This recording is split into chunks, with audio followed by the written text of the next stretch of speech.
수수께끼 내기에서 진 삼손은 엄청나게 이제 화가 났어요.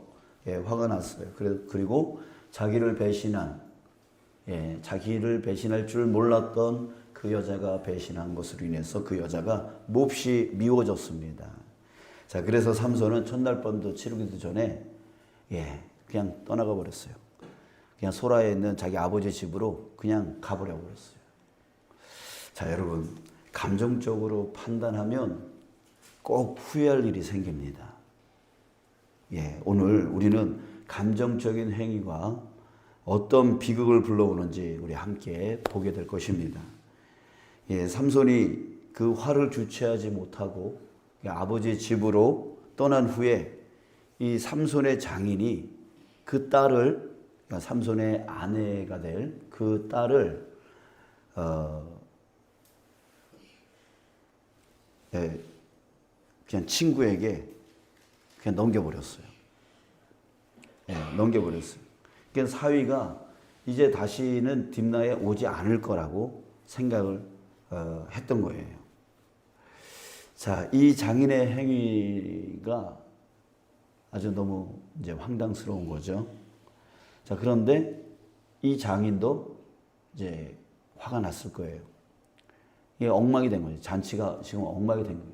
야, 너 그럴 거면, 예? 저 사람에게 가. 그래서 그냥 쓰레기 치우듯이 그냥 치워버리듯이 그렇게 했던 거죠. 자, 근데 이것을 전혀 알지 못했던 삼손은 얼마 있으니까 어떻게 돼요? 분이 풀리잖아요. 그제서야 화해하려고 염소새끼 한 마리, 그러니까 화해의 의미가 그때 염소새끼를 이렇게 하는 거였나 봐요. 염소새끼를 잡아서 딥나로 다시 내려옵니다. 예, 그런데 와보니까 어떻게 됐어요? 장인이 자기 아내를, 예, 친구에게, 예, 그냥 넘겨버렸던 거예요. 장인은 이 예기치 못한, 생각하지 못했던 이 삼손이 다시 내려온 것으로 인해서 엄청나게 당황을 합니다. 그래서 딸을 너무 미워해서, 네가 딸을 너무 미워해서 다시는 여기 오지 않을 거라고 나는 생각했다. 그래서 딸을 위해서 보냈다. 이렇게 핑계를 댑니다. 거기다가 이 삼손이 화가 안 풀릴 것 같으니까, 또 자기한테 피해가 생길 것 같으니까 어떻게 얘기하냐면, 야, 나한테 둘째 딸 있지 않냐? 둘째 딸이 첫째 딸보다 더 예쁘지 않냐? 너에게 내가 시집가게 해줄게. 자, 이런 식으로 아무튼 자기의 위기를 벗어나려고, 예, 아주 그냥 이상한 황당한 짓을, 예, 많이 합니다. 자, 그러나 이 얘기를 듣고 다시 이제 삼손은 분노를 터뜨려요. 또 감정적으로 폭발하는 거죠. 그래서 이렇게 말합니다. 3절, 내가 더는 못 참겠소. 이번에는 내가 블레셋을 쳐부수어도 내 잘못 아니요. 자, 이런 의미로서, 예, 그렇게 말을 합니다. 예, 또 감정적으로 판단하는 거죠. 예, 자기가 화가 나니까 난 이 블레셋 사람을 죽여도 내 잘못 아니야. 니네 잘못이야. 라고 하면서 또, 예, 감정적인 판단을 또 내려요. 자, 지금까지 왜 자기 아내가 친구에게 넘어가고, 예, 이런 일들이 일어난 겁니까? 자기가 화를 참지 못해가지고, 예, 첫날 밤도 치르지도 않아야 하고 그냥 화난다고 해가지고 집으로 돌아가 버리는, 예, 그 일 때문에 아니었어요? 자, 그런데 또 감정적인 판단을 또 하는 겁니다. 자, 그 다음을 또 보세요. 삼손은, 예, 여우 300마리를 잡아요. 그리고 2마리씩 꼬리를 묶어요. 그리고 그 중간에, 예, 횃불을 달아요. 그리고 나서 그 블레셋 땅에 그 당시가, 예, 밀수확기라고 오늘 본문에 나옵니다. 그러니까 온갖 곡식들이 다 익을 때쯤 되어진 거죠. 그러니까 밀밭이나 과수원이나 감람나무 밭이나 등등 모든 수확기 때였어요. 근데 그 300마리를 다 풀어버린 거예요.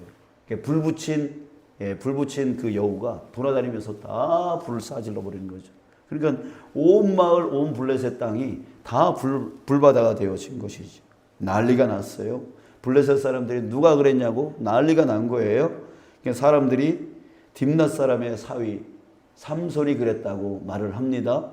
근데 그 삼손이 그렇게 한 이유까지 알게 되어집니다. 그 장인과 그의 장인이 딸을 다른 사람에게 넘기는 바람에, 시집 보내는 바람에 삼손이 화가 나가지고 저렇게 난리를 쳤다라고 하는 이유까지 듣게 되어집니다. 그래서 결국 어떻게 되냐면 이 장인을 붙잡고 또 그 딸을 붙잡아 와가지고 불살라버립니다. 죽여버립니다. 여러분 참 이상하지 않습니까? 삼손의 아내가 그 삼손의 그 수수께끼를 친구들에게 말해준 이유가 뭐예요? 삼손의 아내가 그 친구들에게 그 수수께끼 답을 알려준 이유가 뭡니까? 그 친구들이 너 알아내지 않으면 너와 너의 집 다 불살라 버릴 거야. 이 협박 때문이었습니다.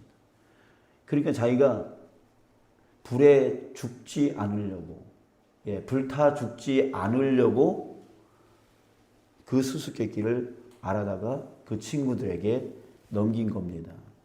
자, 그런데 결국 어떻게 됐어요? 블레셋 사람들에게 붙잡혀서 결국 불에 타 죽습니다. 자, 여러분, 우리는 이걸 보고 뭘 알 수가 있어요?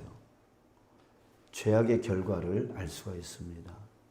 자기에게 오는 그 피해를 피하려고 악을 저질러요. 그러나 결국은 그 악으로 인한 그 죄는 결국 나한테 다시 돌아온다는 거예요. 돌아온다는 거예요. 죄를 숨기려고 죄를 짓고 또 그 죄를 숨기려고 또 죄를 짓고 그러면은 온전히 살 수 있을 것 같죠? 아니에요. 결국 그 죄의 대가는 사망입니다. 죄의 대가는 사망이에요. 죄의 삭은 사망인 거예요. 여러분들 이것을 우리 반면교사로 삼으시고 우리가 죄를 감추려고 또 죄를 짓는 그런 일을 결코 범하지 아니하는 저와 여러분들 되어지길 축복합니다. 삼손은 또 이후에 또 어떻게 해요? 가만히 있을 리가 없어요. 자기 아내를 불살라 죽였어요. 이것에 대해서 또 이제 폭발을 하는 거죠. 또 폭발해요. 그래서 복수를 합니다. 7절, 8절. 삼손이 그들에게 이르되 너희가 이같이 행하였은즉 내가 너희에게 원수를 갚고야 말리라 하고 블레셋 사람들의 정강이와 넓적다리를 크게 쳐서 죽이고 내려가서 에단 바위 틈에 머물렀더라. 또 감정적인 판단을 내린 거죠. 내가 너희들에게 복수할 거야 라고 하면서 여기 정강이와 넓적다리를 크게 쳐서 죽이다 이렇게 말이 나오는데 이 말은 당시의 관용어식으로 쓰였다고 해요. 이게 도륙하다라고 하는 의미의 말이라고 합니다. 그러니까 몇몇 사람들을 죽인 게 아니라 도륙했다. 그러니까 보이는 사람 다 죽여버렸다는 얘기예요. 대량 살상을 했다라고 하는 뜻입니다. 그러니까 이 지금 삼손이 이게 감정의 주체가 안 되니까 보이는 사람마다 묻지마 살인이라고 하는 말 있잖아요, 요새. 그러니까 묻지마 살인. 보이는 사람마다 다 쳐서 다 죽여버렸던 것이죠. 자, 오늘 이 말씀을 통해서, 이 삼손 이야기를 통해서 여러분들 우리가 깨닫기를 바랍니다. 그 비참한 일들의 요인이 어디서 오는가? 이걸 깨닫기를 원합니다. 어디서 오죠? 감정입니다. 이 감정을 컨트롤하지 못하는 것으로 인해서 계속해서 이 비참한 일들이 연속적으로 일어나게 되어지는 것이죠. 이 삼손의 감정, 이 미움의 감정은 첫날 밤도 치르지 않고 집으로 돌아가 버리게 만들었고 그걸 그렇게 하게끔 판단하게 만들었고 그것 때문에 아내가 친구에게 넘어가는 빌미를 제공했어요. 후회할 일이 만들어진 거죠. 감정 때문에. 또 아내가 친구에게 넘어간 것 때문에 또 감정 폭발해가지고 또 감정적인 판단을 해가지고 온 농토를 다 불살라버려요. 이것 때문에 결국 무슨 일이 일어나요? 아내와 장인이 불에 타 죽어요. 또 이것 때문에 또 화가 나가지고 또 그걸 주체하지 못해서 수많은 사람들을 죽이는 살인자가 되죠. 자, 여러분, 우리는 감정적인 판단이 얼마나 큰 불행을 일으키는가, 그것을 오늘 본문을 통해서 우리는 확실히 본 것입니다. 그러기에 우리는 어떻게 해야 돼요? 자기 감정을 컨트롤할 수 있는 사람이 되어야 되는 거예요. 근데 이 감정이라는 게요, 한번 폭발하면 이게 절제가 잘 되지 않습니다. 그래서 그 감정에 복받쳐서 판단을 내리고 어떤 일을 했다가 나중에서야 후회되는 일들이 우리에게 많이 일어나요. 그리고 그 내 감정 문제 때문에 내 가족들 또 내 주변의 사람들에게 상처를 주는 경우가 너무나 많이 있습니다. 그래서 여러분, 이 감정의 문제를 절제할 수 있도록, 컨트롤할 수 있도록 해야 되는데 이게 힘들다는 거죠. 자, 그래서 또 이 감정적인 문제는 신앙까지 뒤흔듭니다. 신앙까지 뒤흔들어요. 그래서 자기 감정 상했다고 구원을 헌식제처럼 내버리는 사람들이 있어요. 나중에 주님 오실 그날에 이런 사람들은 얼마나 많이 후회를 할까요? 후회를 할까요? 자기 감정 문제 때문에 자기 마음 상했다고 주님을 헌식제처럼 버렸다가 결국 주님께서 다시 재림하시는 그날 이들은 정말 후회의 막심일 겁니다. 자, 여러분, 우리는 감정을 컨트롤할 수 있어야 돼요. 자, 그러나 그것이 힘들죠. 자, 그럴 때 사도 바울이 갈라디아서에서 그 방법을 우리에게 제시해주고 있습니다. 우리의 감정을 컨트롤할 수 있는. 갈라디아서 5장 22절, 23절. 오직 성령의 열매는 사랑과 희락과 화평과 오래 참음과 자비와 양성과 충성과 온유와 절제니 이 같은 법을 금지할 법이 없느니라. 여러분, 성령의 열매 중에 마지막 9번째가 뭐라고요? 절제다라고 했어요. 여러분, 우리는 성령 충만할 때 절제의 힘을 가질 수가 있습니다. 그래서 감정을 컨트롤할 수 있게 되어지는 거예요. 그러니까 성령의 은혜가 있으면, 성령의 충만함이 있으면 내가 감정이 폭발해도 그 감정을 잘 컨트롤할 수 있는 힘이 있게 되어지는 거예요. 그래서 이 성령의 9가지 열매 중에 바로 절제의 열매가 있는 것입니다. 이 성령에 충만하여 절제의 힘을 가지게 되어지면 여러분, 첫 번째 나타나는 현상이 무엇이냐면 그 화가 났을 때 첫 번째 나타나는 현상이 뭐냐면 침묵입니다.